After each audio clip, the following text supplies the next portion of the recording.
मेरा नाम है मोहित और आपका स्वागत है हमारे यूट्यूब चैनल हिस्ट्री चैंपियन में। तो जैसा कि आप जानते हो, आपका बीए सेकेंड सेमेस्टर का जो पेपर होने वाला है ह्यूमन ज्योग्राफी का, कौन सा पेपर होने वाला है, मानव भूगोल का आपके सामने जो पेपर होने वाला है उससे संबंधित जितने महत्वपूर्ण प्रश्न होने वाले हैं उसकी ये मास्टर क्लास नंबर 2 होने वाली है। आपको पता है टॉप 3 क्वेश्चन कराता हूँ, वैसे लगभग प्रश्न देखने को मिलते हैं। मास्टर क्लास 2 होने वाली है।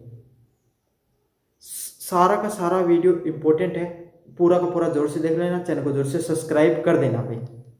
साथ के साथ अपने 40,000 सब्सक्राइबर का टारगेट ले रखा, सभी बच्चे मिलकर चैनल के जो टारगेट है उसको अचीव कराने में पूरी की पूरी मदद कीजिए। साथ के कोने में जो व्यू प्रोडक्ट वाला ऑप्शन है, कौन सा व्यू प्रोडक्ट वाला ऑप्शन है, इस पर क्लिक करके अगर फ्लिपकार्ट और मित्रा से कोई प्रोडक्ट खरीदोगे सबसे ज़्यादा डिस्काउंट देखने को मिलेगा। तो जाओ और जाकर कोई प्रोडक्ट खरीदना चाहते हो तो खरीद सकते हो। चलिए शुरू करते हैं अपन क्लास को।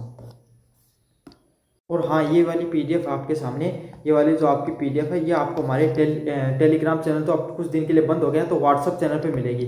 कहाँ पर मिलेगी भाई? व्हाट्सअप चैनल है वहाँ पर डाल दी गई है। व्हाट्सअप चैनल पे मैं लिंक दे दूंगा भाई आपके सामने पीडीएफ को, वहाँ से जाकर आप क्या कर सकते हो, डाउनलोड कर सकते हो। ठीक है, चलिए शुरू करते हैं अपन क्लास को। सबसे पहले प्रश्न की बात, मानव भूगोल के अंदर नियतिवाद व साम्यवाद का जो सिद्धांत है, कौन सा, जो नियतिवाद होती है, कौन सा सिद्धांत होता है, जो नियतिवाद का जो सिद्धांत होता है और जो साम्यवाद का सिद्धांत होता है, कौन सा होता है, साम्यवाद का जो सिद्धांत होता है उससे संबंधित चीजों को आपको बताना। नियतिवाद और जो साम्यवाद का सिद्धांत है उसके बारे में विस्तार से पढ़ेंगे। मानव भूगोल के विकास में मानव और पर्यावरण के संबंध को समझना अत्यंत महत्वपूर्ण है। क्या है? अगर अपन मानव भूगोल के विकास को समझना चाहते हैं, किसके, मानव भूगोल का अगर विकास समझना चाहते हैं तो इसके अंदर मानव का पर्यावरण के साथ क्या संबंध है, किसका, जो मनुष्य है, क्या है, जो मानव है उसका पर्यावरण के साथ, किसके साथ, पर्यावरण के साथ आपके सामने क्या संबंध है उसके बारे में समझना जरूरी है कि मनुष्य कौन कौन से वो काम करता है जिसके वजह से जो पर्यावरण है उसके ऊपर जो प्रभाव है वो पड़ता है। इस संदर्भ के दो प्रमुख सिद्धांत सामने आए हैं। एक है वातावरण नियतिवाद, इन्वायरमेंटल डिटर्मिनिज्म। क्या सामने आता है आपके सामने? इन्वायरमेंटल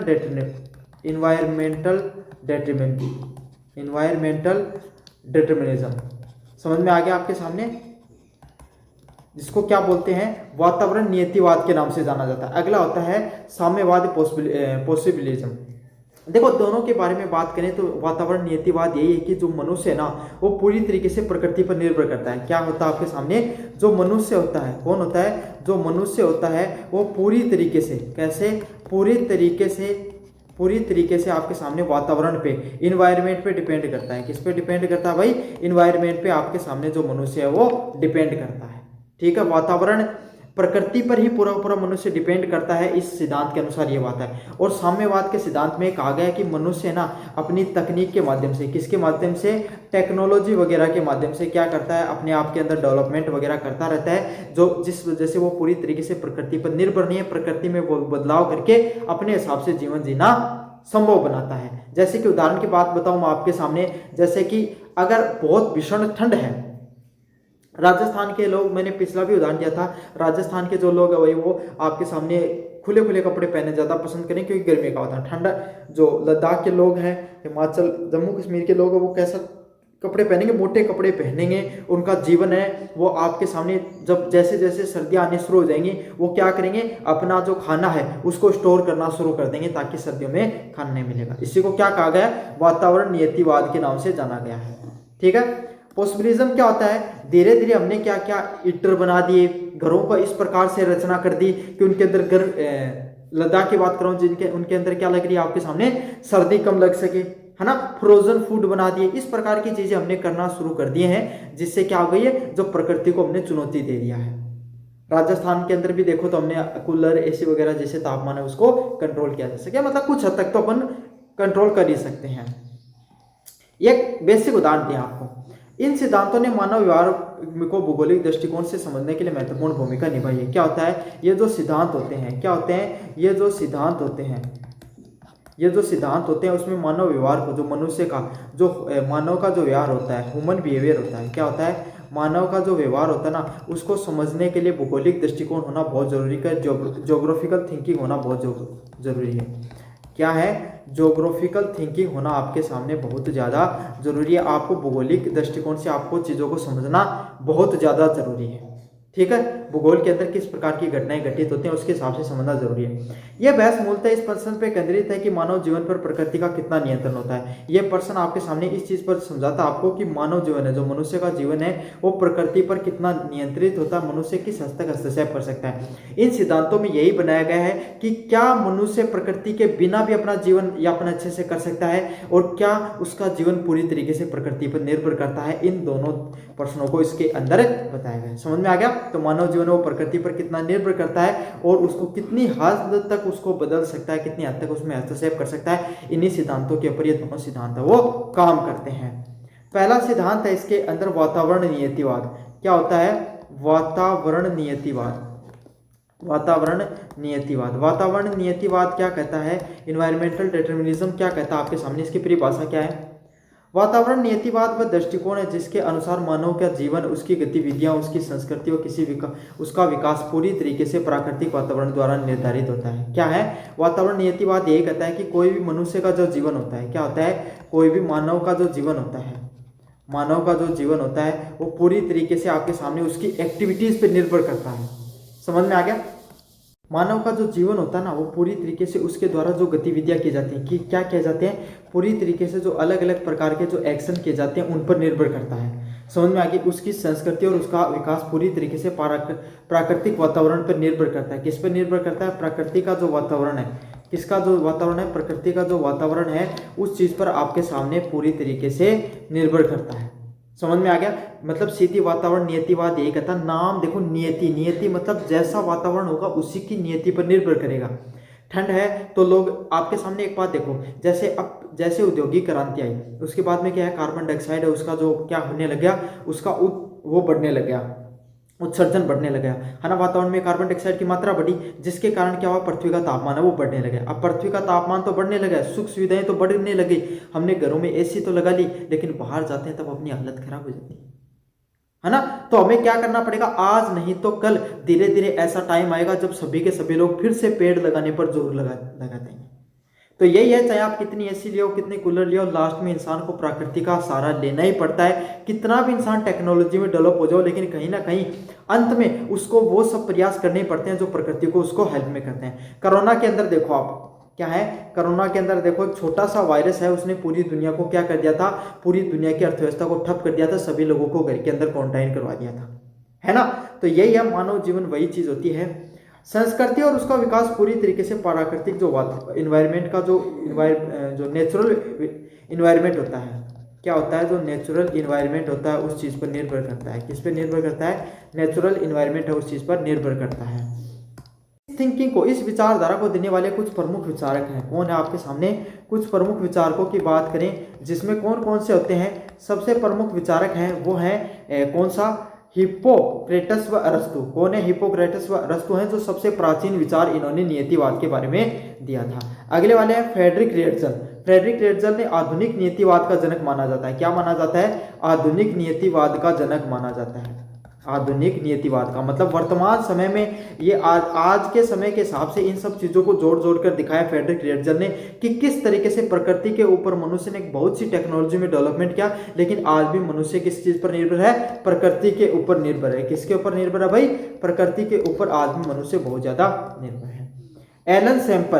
एलन सैंपल की बात करें और एल्सवर्थ हेंस्टिंगटन की बात करें आपके सामने, ये आपके सामने नए विचारकों में रहे। तो इन कुछ विचारकों का नाम रट लो, हिप्पोक्रेटस व अरस्तु, फ्रेडरिक रेटजल, एलन सैंपल व एल्सवर्थ हेंस्टिंगटन की बात करें, ये कुछ विचारक रहे जिनके द्वारा ये प्रमुख सिद्धांत है वो देखे। अब इनका प्रमुख तर्क क्या रहा? जलवायु, स्थलकृति, मिट्टी, वनस्पति आदि मानव की संस्कृति, व्यवहार, कार्य क्षमता और निवास स्थान तय करती है। इनका सीधी सीधी बात करनी है, जैसी जलवायु होगी, कैसी जलवायु होगी। अब राजस्थान की जलवायु देखो, राजस्थान की जलवायु कैसी है? शुष्क जलवायु है, मतलब यहाँ पर गर्मी ज्यादा पड़ती है, गर्मी ज्यादा पड़ती है। तो यहाँ के जो लोगों के जो मकान हुआ करते थे, जब तक टेक्नोलॉजी नहीं बढ़ी थी तब तक क्या था भाई आपके सामने, कैसे हुआ करते? आज भी बीकानेर, जैसलमेर, बाड़मेर के लोगों के घर देखोगे वहां पे झोपड़ी ज्यादा देखने को मिलती है। क्या होती है? अपन किसकी बनाते थे? झोपड़ी बनाते थे, जिसमें जो अपन जो पानी आती है उससे उसकी निर्माण किया जाता था। जैसे क्या तापमान है ना तो गर्मियों में ज्यादा गर्मी रहती थी, ना सर्दियों में ज्यादा ठंड रहती थी। समझ में आ गया? स्थल कृतियों, मिट्टी। अब राजस्थान की मिट्टी है ना राजस्थान की मिट्टी वो ज्यादा क्या नहीं है, यहाँ पर कृषि नहीं होती, कम उपजाऊ है, तो अपन ने क्या किया, कृषि पर ज्यादा नहीं होती तो हमने पशुपालन पर ज्यादा जोर दिया। किस चीज पर ज्यादा जोर दिया, पशुपालन पे आपके सामने हमने ज्यादा से ज्यादा जोर दिया।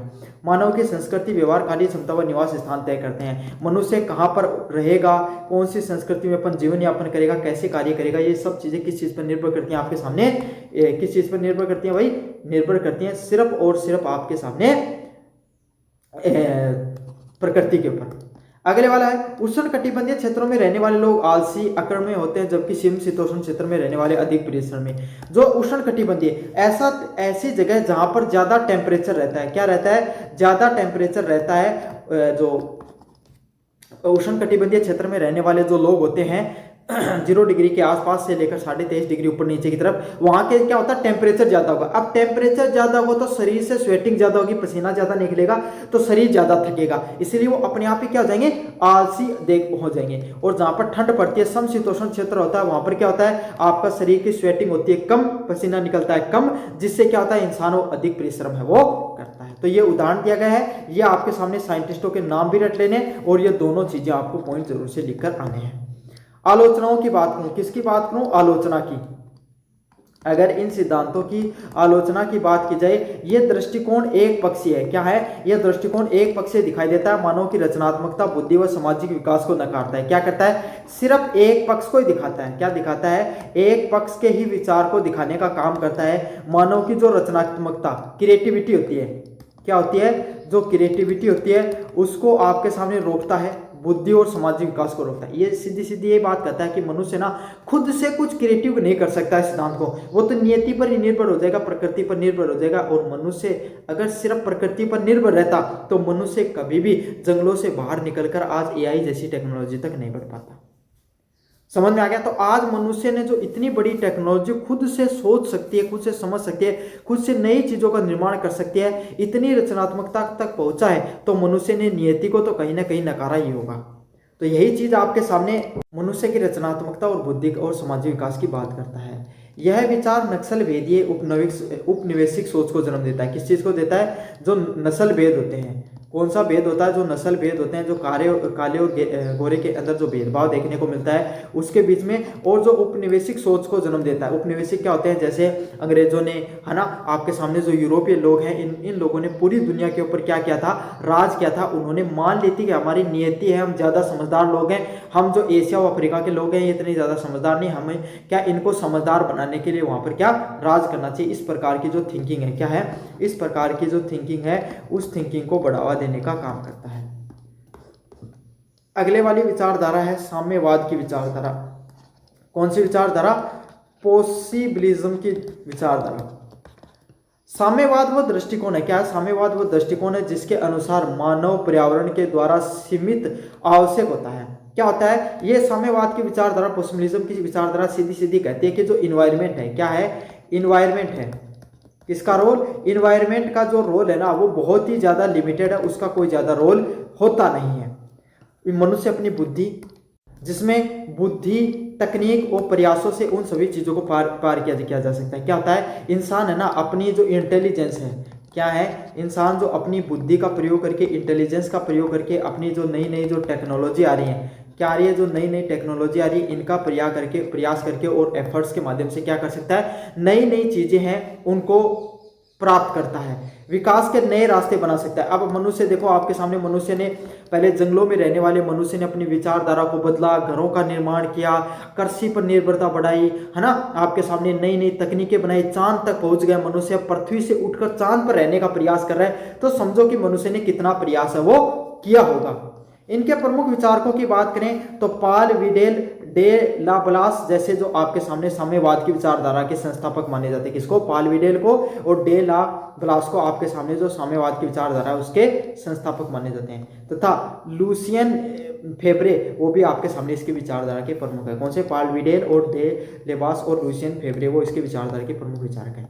मुख्य तर्कों की बात करें, प्रकृति अवसर प्रदान करती है। प्रकृति हमें क्या करती है, प्रकृति हमें अवसर देने का काम करती है, लेकिन मानव ये तय करता है कि उसे कैसे अपनाया जाए। मनुष्य क्या, प्रकृति वो उसको अवसर देने का काम करती है। क्या करती है, मनुष्य उसको नई नई आपके सामने चीज़ें, नई नई चीज़ें देने का प्रयास करती है, और मानव ये प्रयास करता है कि उन अवसरों को कैसे आपके सामने अपनाता है, कैसे आगे बढ़ने का प्रयास करता है। उदाहरण के लिए रेगिस्तान में भी मनुष्य की सिंचाई व्यवस्था में कृषि कर सकता है। क्या कर सकता है, मनुष्य में जो, अगर मनुष्य रेगिस्तान में भी मनुष्य सिंचाई करने की व्यवस्था की कृषि कर सकता है। मनुष्य क्या कर सकता है, आपके सामने जो सिंचाई करने के लिए क्या कर सकता है, मनुष्य होता है वो सिंचाई करने की सिंचाई व्यवस्था के द्वारा पाइपलाइन वगैरह लगाकर कृषि वगैरह कर सकता है। जैसे इजराइल व राजस्थान के अंदर पानी नहीं है, यहाँ पे इजराइल के अंदर तो बिल्कुल पानी नहीं है। वो क्या करता है, समुद्र के पानी है, अरब देशों के पास पानी नहीं है, समुद्र के पानी को फिल्टर कर करके क्या करते हैं, आपके सामने कृषि करते हैं। यही राजस्थान के अंदर नहर वगैरह, नहरों के माध्यम से आपके सामने कृषि की जाती है। विशेषताओं की बात करें, मानव सृजन करता है और नवाचार को महत्व देता है। मनुष्य क्या करता है, नई नई चीजों को क्रिएट करने का काम करता है। क्या करता है, आपके सामने मनुष्य सृजन करने वाला है। क्या है, मनुष्य चीजों को सृजनात्मक बनाता है, सृजनात्मक बनाता है मतलब नई नई चीजें क्रिएट करता है, और नई विचारधारा को, किसको, नवाचार को, नई नई विचारधारा को पैदा करने का काम करता है। यह दृष्टिकोण अधिक यथार्थवादी और वैज्ञानिक माना जाता है। क्या माना जाता है, ये विचारधारा होती है ना, ये अधिक यथार्थवादी होती है। क्या होती है, यथार्थवादी होती है। तो नई प्रैक्टिकल और जो साइंटिफिक थिंकिंग है वो इसके अंदर मानी जाती है, क्योंकि मनुष्य की जो क्रिएटिव थिंकिंग है वो इसी विचारधारा में, अगर इंसान नियति के ऊपर निर्भर रहेगा ना तो वो कुछ नया कर ही नहीं पाएगा। इसी के लिए ये सोच है वो ज्यादा महत्वपूर्ण है कि इंसान है प्रैक्टिकली चीजों को सोचे और नई की नई चीजें बना सके, क्योंकि प्रकृति का ही नियम है बदलाव का। तो दृष्टिकोण की बात करें, वातावरण नियतिवाद कहती है प्रकृति ही नियति है। क्या मानती है, जो प्रकृति होती है, जो नेचर होता है, प्रकृति ही जो नियति है, इस प्रकार की मानती है कि आखिरी जो चीज है, क्या है, आखिरी विचारधारा है इस सृष्टि में। अगर कुछ है तो वो क्या है, प्रकृति है, नेचर है। नेचर है तो सब कुछ है, अगर नेचर नहीं है तो कुछ नहीं है। कौन मानता है, वातावरण नियतिवाद मानता है। साम्यवाद क्या कहता है, मानव सक्रिय भागीदार है, वो नियति को मानता है कि भाई नियति का, प्रकृति का भी बहुत बड़ा महत्वपूर्ण है, लेकिन मनुष्य भी क्या करता है, समय के साथ चीजों में बदलाव करता रहता है, क्रिएटिव बनाता रहता है। मनुष्य की भूमिका, निष्क्रिय प्रतिक्रिया देने वाला। वातावरण नियतिवाद क्या होता है, लगातार आपके सामने रिएक्शन देने वाला। क्या होता है, मनुष्य को रेगुलर जो एक्शन और रिएक्शन वगैरह करते रहने पड़ते हैं। साम्यवाद के अंदर वो चीजों को एक्टिवली करता रहता है, यहाँ पर मनुष्य का कोई लेना देना नहीं है। मतलब वातावरण नियतिवाद में मनुष्य कुछ नहीं करना, बस प्रकृति जो करेगी उसी हिसाब से उसको एक्सेप्ट कर लो। जैसे कि आप खेती कर रहे हो, आपके सामने बहुत ज्यादा बारिश हो गई है ना, तो बस आप सोचो भाई मेरे खेत में तो कुछ नहीं हो सकता। लेकिन साम्यवाद की विचारधारा क्या कहती है, भाई अगर आपके बहुत ज्यादा बरसात हो गई तो आप जो पारंपरिक फसलों को उगाकर दूसरी फसलें उगाओ, है ना, नई सोच लेकर आओ। पहले क्या हुआ करता था, आपके सामने देखिए एक बहुत छोटा उदाहरण दो, नदियां होती थी ना, उसके किनारे बहुत ज्यादा बाढ़ आया करती थी, तो मनुष्य ने क्या कर दिया, बांधों का निर्माण कर दिया। अगर मनुष्य यही सोच लेता कि जो प्रकृति कर रही है तो प्रकृति की देन है, मैं तो कुछ नहीं करूंगा, तो कुछ कर पाता, क्या नहीं कर पाता। तो एक एक्टिव क्रिएटर के रूप में काम करता है किसमें, साम्यवाद में, जैसे नदियों पर बांध बनाना। पर्यावरण की भूमिका, पूर्ण नियंत्रण। क्या होता है, प्योर कंट्रोल। क्या होता है, प्योर कंट्रोल देखने को मिलता है। यहाँ पर सीमित प्रभाव, यहाँ पर कोई इतना ज्यादा नहीं प्रभाव देखने को मिलता है। ये एक पक्षी और रूढ़िवादी पुरानी विचारधारा है, ये प्रैक्टिकल थिंकिंग के रूप में मान सकते हैं इस थिंकिंग को। वातावरण नियतिवाद, साम्यवाद, मानव भूगोल के दो परस्पर विरोधी सिद्धांत है। कौन से वाले, जो नियतिवाद का सिद्धांत है, जो नियतिवाद का सिद्धांत है, और जो साम्यवाद का सिद्धांत है। कौन सा, साम्यवाद का जो सिद्धांत है, ये दो आपके सामने एकदम अपोजिट है। क्या है, एकदम आपके सामने अपोजिट थिंकिंग है। कैसी थिंकिंग है, एकदम अपोजिट थिंकिंग है, वो देखने को मिलती है। जहां नियतिवाद प्रकृति को सर्वशक्तिमान मानता है, जहां क्या करता है, जो नियतिवाद की विचारधारा होती है, कौन सी होती है, जो नियतिवाद जो प्रकृति पर निर्भर वो सबसे ज्यादा उसको महत्वपूर्ण मानती है। साम्यवाद मानव को केंद्र में रखता है। जो साम्यवाद की विचारधारा है, कौन सी विचारधारा है, जो साम्यवाद की विचारधारा है, वो क्या करती है, जो मनुष्य होता है, कौन होता है, जो मनुष्य होता है ना, उसको केंद्र में रखने का काम करता है। आधुनिक युग में नव साम्यवाद, न्यू पॉसिबिलिज्म की धारणा उभरी। ये मानती है न तो मनुष्य पूर्ण रूप से स्वतंत्र है, न ही पर्यावरण सर्वशक्तिशाली है। क्या माना जाता है, आधुनिक युग में जो नव साम्यवाद है वो यही चीज मानती है, एक नई थिंकिंग निकल कर आई है, न्यू पॉसिबिलिज्म। ये कहती है ना तो मनुष्य प्रकृति के बिना रह सकता है, और ना प्रकृति मनुष्य के बिना मतलब अपना जो अस्तित्व है वो बनाए रख सकती है। तो दोनों के बीच में संतुलन बनाए रखना ज्यादा जरूरी है। अगले वाले प्रश्न की बात करें आपके सामने क्वेश्चन नंबर 2 की, किसकी बात करें, क्वेश्चन नंबर आपके सामने 2 की बात करें, जिसमें ग्रिफिथ टेलर द्वारा दी गई नक्सलीय वर्गीकरण की प्रणाली के बारे में बताइए। कौन सी प्रणाली के बारे में बताना है, नक्सलीय प्रणाली है अपनी, उसके बारे में आपको बताना है। नक्सलीय जो आपके सामने जो प्रणालियां होती हैं उनके बारे में आपको ज़्यादा टिप्पणी करनी है। ग्रिफिथ टेलर द्वारा प्रसिद्ध ऑस्ट्रेलिया भूगोलविद थे जिन्होंने मानव भूगोल और पर्यावरण नीतिवाद पर कई महत्वपूर्ण कार्य किए। जो ग्रिफिथ टेलर है, कौन है ग्रिफिथ टेलर, आपके सामने एक प्रसिद्ध आपके सामने ऑस्ट्रेलियन भूगोलविद है। कहाँ के विचारक थे भाई, ऑस्ट्रेलिया जो महाद्वीप है वहाँ के विचारक हुए। इन्होंने किसकी नक्सलीय वर्गीकरण की पूरी जो मानव सभ्यता है, पूरी विश्व के अंदर कितनी नस्ल के लोग वो रहते हैं, इसके ऊपर उन्होंने टिप्पणी करने का काम किया। पर्यावरणीय निर्धारणवाद महत्वपूर्ण कार्य किए। उन्होंने क्या किया, जो इन्वायरमेंटल है, जो पर्यावरण है, क्या है, जो आपके सामने जो पर्यावरण है वो किस तरीके से काम करता है उसके निर्धारणवाद के बारे में बताया। उन्होंने नक्सलीय भौगोलिक अध्ययन में योगदान दिया और विभिन्न क्षेत्रों में और मानव समूहों का वर्गीकरण जलवायु और पर्यावरण परिस्थितियों के आधार पर किया। उन्होंने क्या किया, जो नक्सल